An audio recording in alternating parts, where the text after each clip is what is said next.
ওটার তলায় কি চাপা দেওয়া আছে? এই দেখ কি করেছি।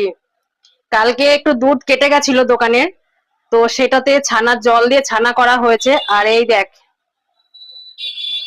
এটা হচ্ছে একটু পনির করেছি।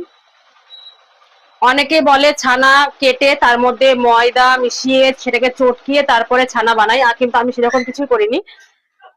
আমি জাস্ট ওই ছানাটাকে এই কাপড়টার মধ্যে নিয়ে জলটা ঝরিয়ে পাটাটা চাপা দিয়ে সারা রাত রেখে দিয়েছিলাম। এবার এটাকে পিস পিস করে কেটে নেব। এটা খুব সুন্দর হয় আর নরমও হয়।